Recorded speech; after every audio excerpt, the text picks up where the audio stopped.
Hello good morning everybody, मैं doctor Isha आपका अपने यूट्यूब चैनल पर बहुत बहुत स्वागत करती हूँ। और आज हम बात करेंगे म्यूकरमाइकोसिस के बारे में, that is also known as black fungus. और ये क्यों इम्पॉर्टेंट है इतना, और इस टाइम पे इसकी बहुत सारी बातें हो रही हैं, तो ये इन्फॉर्मेशन मुझे देना बहुत ज़रूरी है, स्पेशली टू ऑल दोज जो कोविड से रिकवर हो चुके हैं।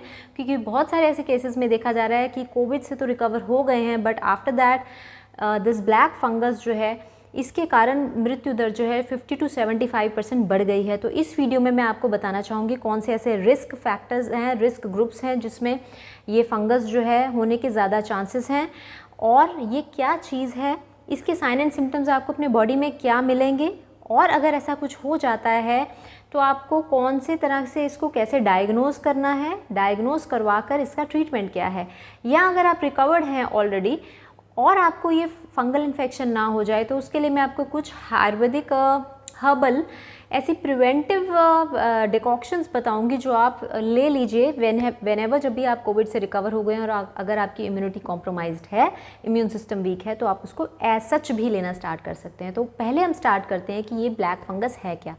नॉर्मली इट वॉज ऑलवेज, ये कोई नई चीज़ नहीं आई है हमारे एनवायरनमेंट में, ये हमेशा से प्रेजेंट थी। कहाँ प्रेजेंट थी? हमारे सॉइल में प्रेजेंट थी, हमारे एनवायरनमेंट में प्रेजेंट थी। और ये क्या काम कर रही थी? ये काम कर रही थी डिकम्पोजिशन का। जैसे लीव्स पड़े हैं उसको डिकम्पोज कर देना, जैसे गल जाता है या सड़ जाता है, डिकम्पोज करके उसको फिर से मिट्टी बना के मिट्टी में मिला देना। This was the work of this fungus. But presently क्या कर रही है ये फंगस? प्रेजेंटली ये फंगस जो है ये इम्यूनो कॉम्प्रोमाइज्ड पेशेंट्स पे, रिस्क फैक्टर्स कौन कौन से हैं, किन किन को इसके ज़्यादा चांसेस हैं? जिनको डायबिटीज़ है, अनकंट्रोल्ड डायबिटीज़ है, जिनका ब्लड शुगर लेवल जो है वो अनकंट्रोल्ड है। सेकेंडली, जिनका इम्यून सिस्टम वीक है, ऐसी कोई स्टेज में है, जैसे प्रेगनेंसी है, ऐसी स्टेजेस ऑफ लाइफ में है, या फिर एज्ड हैं जिनमें आपकी इम्यूनिटी, या बहुत छोटे हैं, इन्फेंट्स हैं जहाँ पर आपकी इम्यून सिस्टम जो है वो वीक है।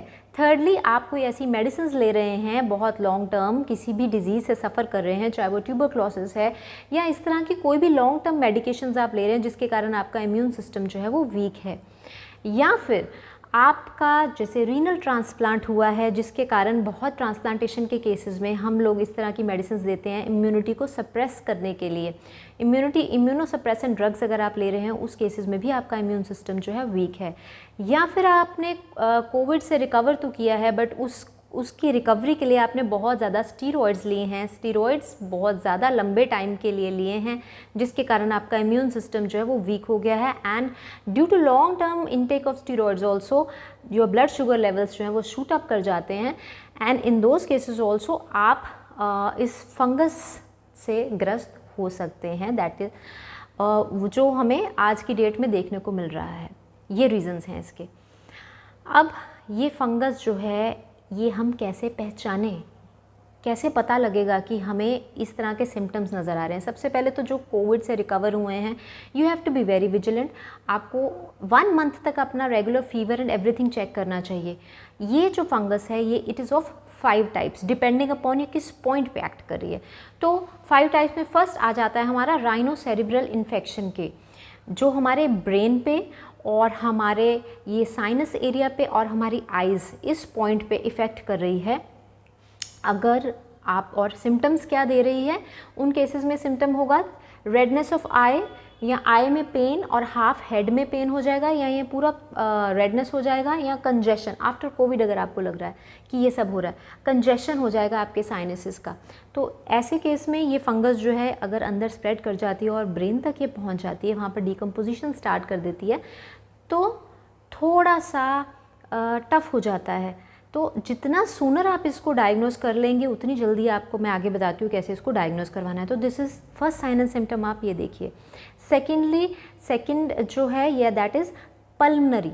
पल्मनरी में क्या करेगा? लंग्स पे इफेक्ट करेगा, लंग्स पे इफेक्ट करेगा। आप रिकवर भी हो चुके हैं, बट ब्रेथलेसनेस आपको रहेगी, हाई ग्रेड फीवर रहेगा, क्योंकि ये आपके लंग्स को अंदर से डिकम्पोज कर रहा है ये फंगस।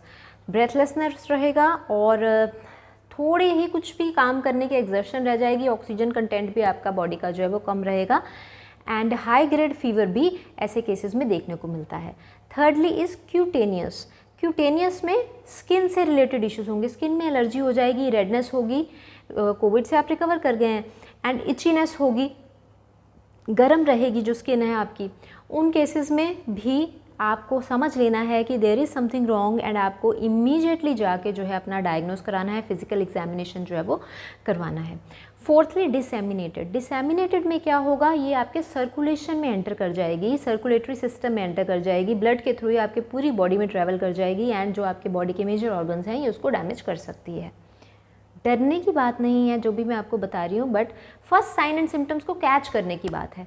तो then fifth one, gastrointestinal tract पे इफेक्ट करेगी।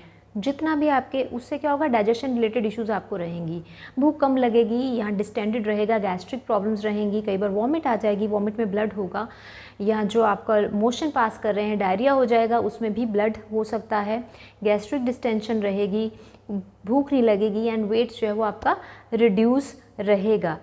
तो इस तरीके से समटाइम्स अगर ये आइज़ में स्प्रेड कर रहा है, आप कुछ पिक्चर्स भी देख रहे होंगे, वायरल हो रहे होंगे, तो उन पिक्चर्स में आपका आइज़ पे अगर इफेक्ट कर रहा है तो आइज़ को निकाल रहे हैं इस तरीके से, ताकि ये आगे स्प्रेड ना करे। और इसको जितनी जल्दी हम डायग्नोस कर सकते हैं, जो मैंने आपको साइन एंड सिम्टम्स बताए हैं, उससे आप अपने आप में ये चेंजेस देख के आपको क्या करना है, डायग्नोस इसका कैसे करवाना है।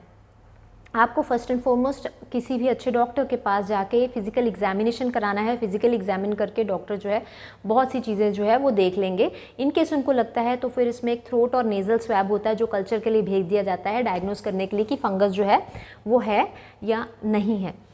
अदरवाइज सीटी या एमआरआई स्कैन में भी इसका अच्छे से डिफरेंशियल डायग्नोस हो सकता है एंड जितनी जल्दी डायग्नोस हो जाता है उतनी ही जल्दी और अच्छा ट्रीटमेंट जो है ऐसे केसेस में मिल जाता है। ऐसा नहीं होता है कि अगर ये fungal infection, black fungal infection आपको हो जाता है तो इसका कोई ट्रीटमेंट ही नहीं होता है, लेकिन अगर आप जल्दी डायग्नोस कर लेते हैं तो इसको इम्यून सिस्टम को इन्हांस करके एंड एंटी फंगल बहुत सारी, अब मैं आपको नॉर्मली बताती हूँ कि अगर तो माइल्ड टू मॉडरेट केस है या प्रिवेंटिव ट्रीटमेंट आपको लेना है, आपको लग रहा है कि हाँ कहीं ऐसा कुछ ना हो जाए, तो आयुर्वेदा का एक क्लासिकल आयुर्वेदिक हर्बल क्वाथ आता है, एक बॉटल होती है पीने वाली सिरप जिसको आपको डाइल्यूट करके पीना है, दैट इज़ महामंजिष्ठाधि क्वाथ।